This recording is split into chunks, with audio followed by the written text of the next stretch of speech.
Hello viewers, स्वागत है आपका study with doctor Pawan Oberoi YouTube channel पर। मैं डॉक्टर पवन ओबराय आपसे इस वीडियो में डिस्कस करूंगा चौधरी चरण सिंह यूनिवर्सिटी मेरठ में जो बीएससी थर्ड ईयर में आपका एग्जाम हुआ था बॉटनी का B303 का, और ये 2018 में व्यूअर्स क्वेश्चन पेपर हुआ था।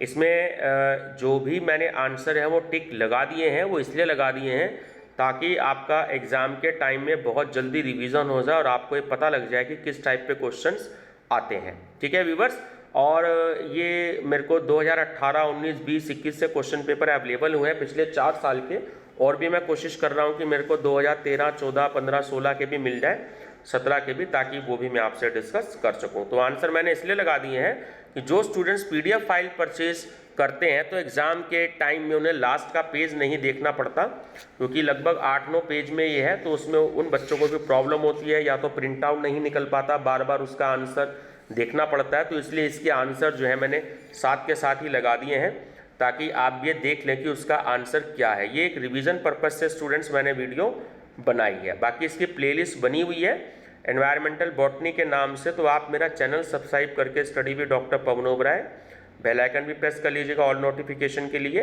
ठीक है, और दूसरा आप प्लेलिस्ट विजिट कर सकते हैं। आपको इसमें मैथमेटिक्स के पेपर भी मिलेंगे, फिजिक्स के भी मिलेंगे, केमिस्ट्री के भी मिलेंगे। मेरी पूरी कोशिश रहेगी कि आपको मैं सभी क्वेश्चन पेपर प्रोवाइड करा दूँ। ठीक है व्यूअर्स, चलिए मैं डिक्टेट तो हिंदी में करूँगा, बाकी जिनका मीडियम इंग्लिश है तो वो इंग्लिश में आंसर देख सकते हैं, और जिनका मीडियम हिंदी है तो वो जो है हिंदी में आंसर देख सकते हैं। चलिए, सबसे स्थायी प्राकृतिक इकोसिस्टम हो सकता है तो वो हो सकता है समुद्र। स्वतः पारिस्थितिकी संबंधित है तो वो होती है जातियों की पारिस्थितिकी से। चलिए, इनमें से कौन सा मैचिंग जो है आपको बताना है कि which one is correct match. तो मैचिंग अगर आप देखें तो इसमें जो आपका ऑप्शन नंबर डी है वो करेक्ट है, कि जो बायोडाइवर्सिटी है ना, E.O. विल्सन, जैव विभिन्नता E.O. विल्सन से संबंधित है, तो ये करेक्ट आंसर है। जीवित जीवों की सबसे बड़ी इकाई पृथ्वी पर है तो वो है जीवमंडल पर। ठीक, कटाई हुए वन क्षेत्रों में पेड़ लगाना कहलाता है तो उसे हम कहते हैं रिफॉरेस्टेशन। पुनः वनीकरण। भारत में प्रोजेक्ट टाइगर की शुरुआत कौन से वर्ष में हुई थी, ये तो बहुत इंपॉर्टेंट क्वेश्चन है। वो हुई थी सन 1973 में। पश्चिमी घाट और पूर्वी हिमालयन इस रूप में प्रसिद्ध हैं तो वो है हॉट स्पॉट के रूप में प्रसिद्ध हैं। अधिकांशतः इंडस प्लेन में किस प्रकार के पौधे पाए जाते हैं, तो उसमें देखिए सदाबहार, एवरग्रीन, और जो मरुद्भिद होते हैं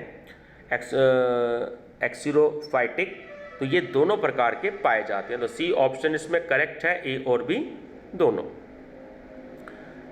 मलिचंग मदद करता है तो मलिचंग जो है वो एक्चुअली भूमि और नमी संरक्षण में मदद करता है। अब ये बताना है आपको मैचिंग, इसमें आप ये ध्यान से देख लीजिए। ठीक है, इसमें आपको मैचिंग बता देता हूँ। जो ए ऑप्शन है वो इसमें करेक्ट है। तो मैचिंग क्या है कि जो आस्थामुडी है, आस्थामुडी जो है वो एक्चुअली केरल में है। अगर आप चिल्का देखें, चिल्का जो है ये झील है, ये आपकी उड़ीसा में है। उजनी अगर आप देखें तो उजनी जो है वो महाराष्ट्र में है। और 4 नंबर है, सॉरी डी है आपका वूलर, तो जो वूलर है वो आपका जम्मू और कश्मीर में है। ठीक है, ध्यान रखेंगे। तो ये मैचिंग वाले क्वेश्चन भी एग्जाम में जो है कभी कभी आ जाते हैं। तो देख लीजिए, ये रहा इसका करेक्ट आंसर। चलिए, क्वेश्चन नंबर 11 है, अगर किसी पारिस्थितिकी तंत्र में प्रत्येक व्यक्तिगत जीवों का भिन्न जातियों में समान रूप से वितरण है तो उसकी भिन्नता होगी, तो वो होगी सामान्य। हमारे देश के राष्ट्रीय उद्यान सुरक्षा पर जोर देते हैं तो फ्लोरा एवं फाउना दोनों पर। ये अभी जो मैंने क्वेश्चन पेपर 2019 का बताया उसमें भी था, ये फ्लोरा एवं फाउना दोनों पर। निम्न में से कौन सा युग्म गलत है, तो देखिए अगर आप गलत देखेंगे तो ये इसमें जो ऑप्शन नंबर सी है कि भार का पिरामिड हमेशा उल्टा, तो ये गलत है। अजायब घर, वनस्पति बगीचा और बीज बैंक ये उदाहरण हैं किसके हैं? तो ये XC2 संरक्षण के हैं। प्राकृतिक विरासत की देखभाल के लिए स्थापित किए जा चुके हैं, तो ये तीनों ही स्थापित किए जा चुके हैं, जो राष्ट्रीय उद्यानों को स्थापित करके, वन्यजीव सैंक्चुरी को स्थापित करके और जूलॉजिकल गार्डन को स्थापित करके। तो डी ऑप्शन जो है वो बिल्कुल करेक्ट है। उपयुक्त सभी डैश भारत के जीव मंडल रिजर्व का एक उदाहरण है, बहुत इंपॉर्टेंट है, तो वो है पंचमढ़ी। ये जीव मंडल रिजर्व का एक उदाहरण है पंचमढ़ी। निम्न में से कौन सी उत्तर प्रदेश में स्थित नहीं है? ये जो मानस वन्य जीव सैंक्चुरी है ये नहीं है, ठीक है ना, ध्यान रखिएगा। तो मानस के जो मैंने क्वेश्चन बताए थे अभी आपको पिछले प्रीवियस ईयर में, क्वेश्चन नंबर 75 और 76 दोनों, एक्चुअली मानस जो है ये असम में है, ये उत्तर प्रदेश में नहीं है। मानस ये एक वन्य जीव सैंक्चुरी है। खेजड़ी पेड़ों की सुरक्षा करने के लिए किसने अपने जीवन का बलिदान दिया? बहुत इंपॉर्टेंट क्वेश्चन। ये अमृता देवी बिश्नोई ने, ठीक है, अमृता देवी बिश्नोई। निम्न में से कौन सा संरक्षण के अंतर्गत नहीं आता है? तो जो हर्बेरियम है, निम्न में से कौन सा सुमेलित नहीं है? तो जो बांदीपुर है वो उत्तर प्रदेश, ये वाला ऑप्शन सही नहीं है। खामोश घाटी आंदोलन सफल हुआ, तो ये ऑप्शन नंबर बी सही है। राज्य सरकार के जो हाइडिल प्रोजेक्ट को निरस्त करने में खामोश घाटी आंदोलन सफल हुआ था, राज्य सरकार के हाइडिल प्रोजेक्ट को निरस्त करने में। निम्न में से कौन सी गैस का क्रायो प्रिजर्वेशन में उपयोग किया जाता है? बहुत ही इंपॉर्टेंट क्वेश्चन है। तरल नाइट्रोजन, जो लिक्विड नाइट्रोजन होती है। एक चरम सिद्धांत की वकालत किसने की थी? तो वो करी थी क्लीमेंट ने। निम्न में से कौन सा टाइगर रिजर्व नहीं है? जो भरतपुर है ये राजस्थान में है, एक्चुअली ये नहीं है टाइगर रिजर्व। निम्न में से कौन सा सही सुमेलित नहीं है? ऑप्शन नंबर ए जो हेलोफाइटा है ट्रापा, ठीक है, ये सही मैचिंग नहीं है। हरित क्रांति का संबंध किस फसल से है? तो ये गेहूं से है, ये भी बहुत इंपॉर्टेंट है, काफ़ी कंपटीशन में क्वेश्चन आता है। जो हरित क्रांति है वो गेहूं से संबंधित है फसल। अल्फा विविधता से तात्पर्य है विविधता, ऑप्शन बी एक ही स्थान पर। निम्न में से कौन सा द्वितीय प्रदूषक है जो सेकेंडरी पॉल्यूटेंट है? तो वो है O3। प्रदूषण का प्राकृतिक स्रोत है तो वो है आपका जंगल की आग। कभी कभी जंगल में बहुत आग लग जाती है। निम्नलिखित में से कौन सी ओजोन छिद्र की मानस इकाई है? देखिए ये भी इंपॉर्टेंट है, 2021 से क्वेश्चन में भी ये मैंने बताया आपको। डाप्सन, डाप्सन जो है वो ओजोन छिद्र की एक मानक इकाई है। कार्बनिक पदार्थ की अधिकता वाली मृदा की रूपरेखा की गहरी सतह है तो वो है A1। वह मृदा जिसमें विघटन और मृदा जनन एक ही स्थान पर होता है तो वो होता है हमारा रेजिडुअल, यानी कि अवशिष्ट मृदा। निम्न में से कौन सी कायांतरित चट्टान है? स्लेट। पौधों के लिए प्रमुख रूप से महत्वपूर्ण जल का प्रारूप है तो वो होती है कोशिका। रामसर सम्मेलन के अंतर्गत संरक्षण कार्यक्रम में निम्न में से कौन से वेटलैंड की पहचान की गई थी? तो वो थी चिल्का। भारत के सतह जल का एक हॉटस्पॉट है तो वो है ओखा। UNEP का आपसे पूरा नाम पूछा जा रहा है तो वो है option number A United Nation Environment Programme, ठीक है, यूनाइटेड नेशंस एनवायरनमेंट प्रोग्राम। राउंडकेयर के सामान्य जैवीय स्पेक्ट्रम पर किसका आधिपत्य होता है? तो ऑप्शन नंबर ए, फेनेरोफाइटस। लैटेराइट भूमि में अधिक होता है, ये भी देखिए बहुत इंपॉर्टेंट क्वेश्चन है। लैटेराइट भूमि में सबसे अधिक जो होता है वो लोहा होता है, यानी कि आयरन। कौन सा कार्यकी रूप से शुष्क भूमि का प्रमुख गुण है? तो ऑप्शन नंबर सी, कि भूमि में लवणों की सांद्रता काफी अधिक होती है। नाइट्रोजन पारिस्थितिकी तंत्र का एक महत्वपूर्ण तत्व है। तो इसमें देखिए तीनों ही हैं ऑप्शन हमारे करेक्ट, कि आवश्यक, क्योंकि यह एक आवश्यक तत्व भी है और वातावरण में बहुत ही प्रचुर मात्रा में होता है और सूक्ष्म जीवों द्वारा स्थिरीकरण होता है। निम्न में से कौन सा नवीनीकरण योग्य स्रोत होता है?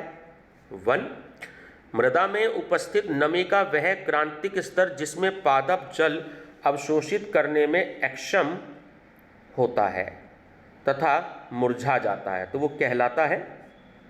वो कहलाता है मलानी गुणांक, वाइटनिंग कोफिशिएंट। सर्वाधिक तेल अगर हम देखें विश्व प्रतिशत के हिसाब से, तो वो कौन सा उत्पादक क्षेत्र है?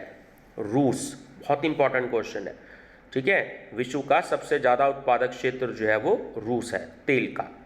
निम्न में से कौन सा तत्व चक्र नहीं है? जल चक्र। निम्न में से किसका प्राथमिक रूप से जैव आवर्धन से संबंध है? तो वो होता है कीटनाशक, पेस्टिसाइड्स। एक, पारिस्थितिकी तंत्र में खनिज तत्वों के पुनः चक्रण को अपनी सीधी सक्रियता द्वारा प्रतिपादित करने वाले जीव कहलाते हैं, तो डिकम्पोजर्स कहलाते हैं, अपघटक। एक, पारिस्थितिकी तंत्र में लगातार बाह्य स्रोत होना चाहिए, किसका होना चाहिए? ऊर्जा का होना चाहिए। भारत के लगभग 63% पेट्रोलियम का उत्पादन होता है, तो वो मुंबई हाई से होता है।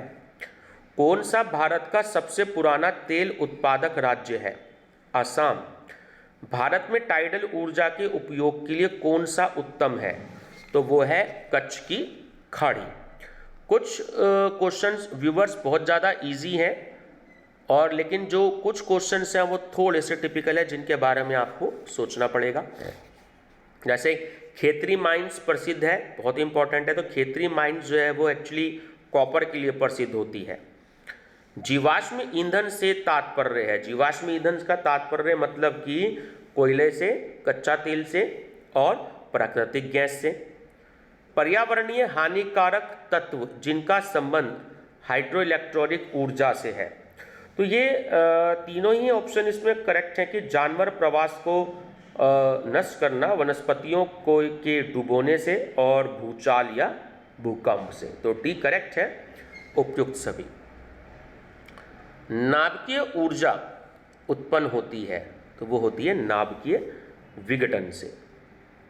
कई देशों में डीडीटी के प्रयोग पर प्रतिबंध है, क्योंकि यह वातावरण में बहुत ज़्यादा देर तक उपस्थित रहता है, टिका रहता है ना, उपस्थित रहता है। ओजोन परत में O3 के बनने का कारण है क्रिया क्या? यूवी विकिरण की, जो अल्ट्रावायलेट रेडिएशन होता है, यूवी मतलब अल्ट्रावायलेट रेडिएशन से। कैडमियम प्रदूषण का संबंध किस बीमारी से है? ये भी बहुत इंपॉर्टेंट क्वेश्चन है। तो वो बीमारी होती है इटाई, ठीक है, कैडमियम प्रदूषण का। ओजोन दिवस कब मनाया जाता है? 16 सितंबर को। इनमें से कौन सल्फर डाइऑक्साइड प्रदूषण का सबसे अच्छा संकेत है? लाइकेन। जब ध्वनि स्तर डैश पर पहुंच जाता है तो प्रदूषण कर देता है, तो जब 80 डेसिबल से अधिक या 80 डेसिबल या उससे अधिक हो जाता है तो वो ध्वनि प्रदूषण कहलाता है, ध्यान रखेंगे। गंगा नदी में प्रदूषण बढ़ने का मुख्य कारण निम्नलिखित का इसमें छोड़ा जाना है। तो जो नगरपालिका एवं औद्योगिक वाहित मल होते हैं, जितनी भी इंडस्ट्रीज़ का जो पोल्यूशन होता है, वेस्टेज होता है, और जो म्युनिसिपल कॉरपोरेशन है वो इसमें छोड़ दिया जाता है, तो इसलिए ये थोड़ी सी गंदी हो जाती है।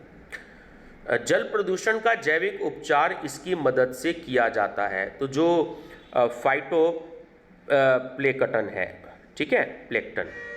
शाकानाशी DCMU खरपतवार नष्ट करता है, क्या करके? CO2 लेना अवरुद्ध। कृषि विसर्जक मुख्य रूप से बने होते हैं, तो ये कीटनाशक के बने होते हैं। पानी की गुणवत्ता का एक मुख्य सूचक होता है, जो हम हमारे अपनी पानी की क्वालिटी को जो चेक करते हैं तो वो हम BOD से करते हैं, ध्यान रखेंगे। गंगा में BOD की औसतन अधिकतम मात्रा कितनी होती है? तो ये होती है इलाहाबाद में, है ना। औसतन अधिकतम मात्रा होती है इलाहाबाद में, ध्यान रखेंगे। यानी कि इलाहाबाद का जो पानी है, गंगा जो इलाहाबाद का जो गंगा जल है वो अच्छा रहता है, ज़्यादा अधिकतम मात्रा। नाइट्रोजन ऑक्साइड के मुख्य स्रोत हैं, नाइट्रोजन ऑक्साइड का मुख्य स्रोत है ऑटोमोबाइल। पृथ्वी की सतह के ऊपर ओजोन परत को नष्ट करने में सहायक रसायन होता है, तो वो होता है क्लोरोफ्लोरोकार्बन, ठीक है, क्लोरोफ्लोरोकार्बन। निम्न में से कौन सा सुमेलित नहीं है? तो नहीं पूछा है। ग्रीन हाउस प्रभाव SO2, ठीक है, ये इससे मैचिंग नहीं होता। रेम इकाई है, जो रेम इकाई होती है वो एक्चुअली रेडियो एक्टिविटी की होती है, ये क्वेश्चन भी 2-3 बार पूछा गया है।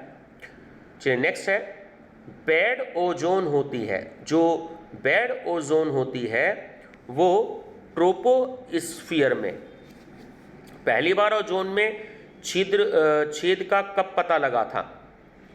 तो इसमें देखिए मैं बताऊं आपको, ये यहाँ पर यूनिवर्सिटी ने 2 बार 2 आंसर दे रखे हैं, इसमें थोड़ा सा मेरे को डाउट है। एक बार एक जगह अभी ये 2020 में भी क्वेश्चन आया हुआ है, तो वहाँ पर तो 1950 आंसर दे रखा है यूनिवर्सिटी ने, लेकिन 1980 दे रखा है, लेकिन इस वाले क्वेश्चन पेपर में 1950 दे रखा है, ठीक है व्यूवर्स। तो थोड़ा सा मेरे को इसमें डाउट है। ऑटोमोबाइल निष्कासन गैसों के वातावरणीय मान में बढ़ने से नहीं होता है, तो वो होता है ओजोन अवक्षय का, ठीक है। निम्नलिखित वातावरणीय प्रदूषकों में से बायोमैग्निफिकेशन की समस्या किसमें है? तो जो HG फफूंदी नाशक होता है उसमें। सल्फर स्मोग को ये भी कहते हैं, तो ये भी देखिए बिल्कुल नया सा क्वेश्चन है, तो उसे लंदन स्मॉग कहते हैं। जून 1992 में ब्राजील के रियो में होने वाले ऐतिहासिक पृथ्वी सम्मेलन को कहते हैं, तो उसे हम कहते हैं UNCED। पादप समुदाय के अध्ययन हेतु फिजियोनॉमिक शैली दी, तो वो दी राउंडकियर ने, ठीक है, राउंडकियर। निम्न में से कौन सा जलीय पारिस्थितिकी तंत्र उष्ण कटिबंधीय वर्षा वन के समान प्राथमिक उत्पादन में है? तो वो है ऑप्शन नंबर C, एस्टुएरीज, ठीक है, एस्टुएरीज। भारत में सबसे अधिक ईंधन लकड़ी प्रयोग होती है, कहाँ पर होती है? उत्तर प्रदेश में।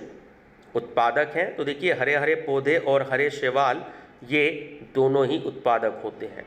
एक पारिस्थितिकी तंत्र में संबंधों को प्रदर्शित किया जा सकता है, तो ऊर्जा के पिरामिडों द्वारा भी, बायोमास के पिरामिडों द्वारा भी और संख्याओं के पिरामिडों द्वारा भी। तो ऑप्शन D करेक्ट है, उपयुक्त सभी। नेक्स्ट है कि किस पौधे को रोलिंग जीरोफाइट कहा जाता है? जो बांस का पौधा होता है, ठीक है। समुदाय पारिस्थितिकी अध्ययन है, तो ये है वातावरण के संबंध में समुदाय का। इकोसिस्टम में प्रमुख ऊर्जा का स्रोत होता है, तो वो होता है सूरज की रोशनी। मृदा में उपस्थित सूक्ष्म जीवधारियों द्वारा अमोनिया का नाइट्राइट और फिर नाइट्रेट में बदलने को कहते हैं, तो हम कहते हैं नाइट्रिफिकेशन। नाइट्रिफिकेशन। पारिस्थितिकी तंत्र के कितने घटक होते हैं? 2। निम्न में से किसमें सर्वाधिक वन क्षेत्र प्रतिशत भारत में है? तो इसमें क्वेश्चन कई बार आया है, ये उष्णकटिबंधीय शुष्क पर्णपाती वन का ध्यान रखेंगे। वर्ष 2002 में विश्व सरंडेबल विकसित सम्मेलन WSST हुआ था, ठीक। तो ये कहाँ हुआ था? ये हुआ था जोहान्सबर्ग में, ठीक है। ऑप्शन सी है आपका जोहान्सबर्ग। भारतीय जैव विविधता में सर्वाधिक एंडेमिक प्रजातियां हैं, तो वो हैं आवर्त पीजी की, एंजियोस्पर्म्स की। स्तरण गुण है, स्तरण गुण जो है वो जीव समुदाय का है।